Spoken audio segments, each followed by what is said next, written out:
সময় দিব তোর আমরা একটু ধলা দেখে 2-4 দিন খাত কাপাবি তোরে যে তোরে নিয়ে বউ বানাবি না, তোরে নিয়ে কেউ কিছু করবি না। তুই আজ আমার জুতোটা দেখছিস, এই জুতোটা দেখ, তোরে যেখানে পাবো এই জুতোটা তো ঠাস ঠাস করে তোরে বাড়ি মারবো। তাই মুখে লাগাম দিয়ে কথা বলিস। অনেক কেউ যদি নরম লোক হয় তাকে ঠোকরায় বেশি। আর কিছু কিছু লোক আছে ভাইরাল হওয়ার জন্য তারা কাপড় খুলতেও মনে করেন দ্বিধাবোধ করে না। এর মধ্যে একটা সময় দিব, সে মনে করেন কোন জায়গার থেকে এই জায়গাতে এসেছে আপনারা সবাই জানেন। তো এই বেটি কয়দিন ধরে অনেক দিন ধরে আমার নামে বিভিন্ন জায়গাতে এতদিন শাকিব খানের নাম বলে বলে ভাইরাল হলো, শাকিব খানের বউ হতে চায়। তুই শাকিব খানের বউকে তুই তো ওর বাড়ি কাজের কাজের বেটি হইনি বেটে তোকে, তুই শাকিব খানের বউ বউ বলে তুই ভাইরাল হতে। তো শাকিব খান তো কাজের বেটি লিবি নাকি তো একবার দেখিস তো। শাকিব খানের বাড়ি তুই কিন্তু গেছলি মনে যাসনি। শাকিব খানের বাইরে বাইরে যা দেখিস ওর কাজের বেটিগুলো চেয়ারাগুলো দেখে আসিস একবার। তুই মনে যাসনি, এই জন্য তার বউ হওয়ার মতো স্বপ্ন দেখিস। তোর আমরা একটু ধলা দেখে 2-4 দিন খাত কাপাবি তোরে যে তোরে নিয়ে বউ বানাবি না, তোরে নিয়ে কেউ কিছু করবি না। তুই আজ আমার জুতোটা দেখছিস, এই জুতোটা দেখ, তোরে যেখানে পাবো এই জুতোটা তো ঠাস ঠাস করে তোরে বাড়ি মারবো। তাই মুখে লাগাম দিয়ে কথা বলিস। অনেকটা আমি টক শোতে বলে হিরো আলমের নাম যখন বলে ও বলে ভাই এই যে দুটো ওই জুতো খোলেন কে পাওয়াতে জুতো খোলে এই যে দুটোটা নেন, এইটা দুটো বাড়ি দেন। তা হিরো আলমের কথা বলেন না অভিনয় করার জন্য। এই তোর কি যোগ্যতা আছে তুই আমার সাথে অভিনয় করবি? তুই তো খাট কাপে বেড়ায় 2-4টা অভিনয় করছিস, তোর নিজের যোগ্যতা আছে। তোর জামাই মানুষের হাত পাও ধরে ধরে তোকে নিয়ে যাচ্ছে মিডিয়াতে, তোকে কেউ চিনতে ছিল? তুই তো তোর নিজের জামাইয়ের সাথে বেইমানি করছিস। তোর একটা বাচ্চা কেটে গেছে আরেক বেটার ঘরে গেছিস। তুই টাকার জন্য কি না করতে পারিস? তুই আজকে বাড়ি গাড়ি করিস, বাড়ি কই আমি গাড়ি কিনলাম। এই তোরে একদিন শুটিংয়ের অভিনয়ের জন্য কেউ 5,000 টাকা হাইছে 10,000 টাকা দিলাই, তুই 2 দিনের মধ্যে কি আলাদা দিনের চালাক পেলে?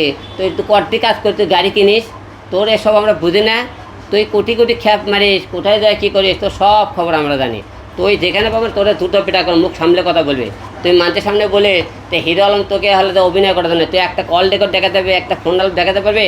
তো কোনোদিন ফোনের জন্য আমি তোকে অভিনয় করার জন্য ডাকছিলাম, তোকে নিয়ে এতদিন কিছু বলি না দেখে তোর দিন দিন বেশি বেশি কথাবার্তা বলে। তোর মনে কর হিরো আলমকে কথা বলে দুঃখ দেয়। তুই শোন, তোরে পেটার জন্য মামলা খাওয়া লাগে, আমি মামলা খাবো, তোর জুতো পেটা কমে দেখে নেই পাবো। ঠিক আছে? কারণ কি জানে, তুই আমাকে অনেক ইনসাল্ট করে তোর সব ডকুমেন্ট আমি রেখে দিছি। তুই আমাকে নিয়ে যত কথা বলিস সব রেখে দিছি। তোর নামে যে এতদিন সাহেবেরকে আমি মামলা করি, তোর ভাগ্য বলো। তুই মামলা করে লাভ নেই, মামলা করলে কোনো রায় পাওয়া যায় না। তার কোনো দুটো তোরা দুটো সিন্ডেলে দুটো বাড়ি দিলে আমার মনে হয় জ্বালাটা মিটবি, বুঝছিস? তাই কথাবার্তা হিসাব কথাবার্তা করি। আর তুই আমাকে নিয়ে যত কথাবার্তা বলতে সব প্রমাণ দিয়ে কথাবার্তা বলবি।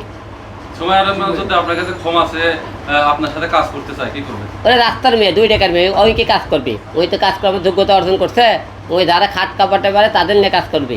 ঠিক আছে? আমরা ওদের নিয়ে কাজ করবো না।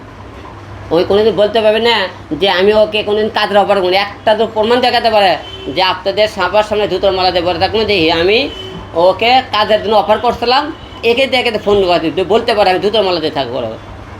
কারণ 2-4টে মেয়ে মিডিয়াতে মনে করেন নায়িকা ভাবে না, টিকটকার করে আসে নায়িকা হয়েছে 2-4 জন। ওরা আসে বলে যে আপনাকে তো হিরো আলমের নায়িকা করা হয় কী হবে? কয় না না না না, অন্য লোকের নাম বলে হিরো আলম, সে কিসের হিরো? আরে বেটে তুই তো টিকটকার, হিরো মানে বুঝিস হিরো কীভাবে হয়? কত লড়াই সংগ্রাম কাজ করে, তোরা তো 6 মাসে আজ আসিস কাল নাই। তোরা যারা বড় বড় কথা বলে হিরো আলম নাম শুনলে তোর আমি ঘৃণা ঘৃণা করে। লাকে জানি কী যেন গন্ধ লাগে হিরো আলমের নাম শুনে। ঠিক আছে? হিরো আলমের নাম ছিল মানে ভিতর তেলে আগুনে চলে যাস যে হিরো আলমের সাথে অভিনয় করে। তোদের সাথে আমি অভিনয় করবি নাকি তোরা কোনোদিন হাতে জানতে চাইছিলি? তোরে একটা সাংবাদিক প্রশ্ন করলে তুই অভিনয় করবি না। তুই আগে জানিয়ে রাখবি হিরো আলম অভিনয় করবি নাকি, কারণ হিরো আলম তোর থেকেও নাম ডাক বেশি। হিরো আলম 7টা সিনেমা কথা, হিরো আলম সারা ওয়ার্ল্ড আছেন, তোরা কয়জন চেনে? তা তোর সাথে অভিনয় আমি করবি নাকি সেটাকে তোরা ভাববি। তারা নায়িকেরা বড় বড় কথাবার্তা মডেল, নায়িকা না তোরা মডেল। ঠিক আছে? টিকটকার তোরা যারা মুখে র্যাম শো করে বলে র্যাম শো করে আছে নায়িকা হসিস বলে, অনেকে বলে মুখে তারা লাখ তার কথা নায়িকা হয়েছে। তো তোরকে রে এত মুখের তোদের মধ্যে মনুষ্যত্ব বলে কিছু আছে? তো আর্টিস্ট বলে বুঝিস, আর্টিস্টগুলোর মন হতে হয় নরম, তাদের মন থাকবে নরম, তাদের মধ্যে অহংকার থাকবে। তোদের মধ্যে অহংকার, তোরা কিসে আর্টিস্ট মনে করিস রে নিজেকে? অভিনয়ের কথা বলিস, নায়িকের কথা বলিস, তাই কথাবার্তা হিসাব করতে বলবি। তোরা অনেকেই দেখিস মিডিয়াতে মডেলটা আমার নাম বললে, তোদের আমার নাম বললে তোরা প্রয়োজনে স্কিপ করে দেবে। আমি এই বিষয়ে কথা বলতে চাই না, কিন্তু আমাকে নেগেটিভ কথাবার্তা বলবি না। অনেকে আপনার নাম মেনশন করে, অনেকে কাজই তো দাও, তাদেরকে চলে না বাজারে। হিরো আলমকে গালি দিয়ে, হিরো আলমকে বকা দিয়ে, হিরো আলমকে খারাপ কথা বলে, তাকে নিয়ে মনে করেন ধুয়ে দিলে দেখি 2-4 দিন আমার সাম্বেল বাবার নামটা ব্যবহার করবে, তারও ভিউটা দেখবি, ওরা চিনে কি, ওরা দেখবি কি, ওর কোন যোগ্যতা দেখবি, যে তোর সাদা চামড়া হলে ওরা দেখে ওর কী যোগ্যতা আছে অভিনয়ের, যে তোকে এই অনুযায়ী দেখবি।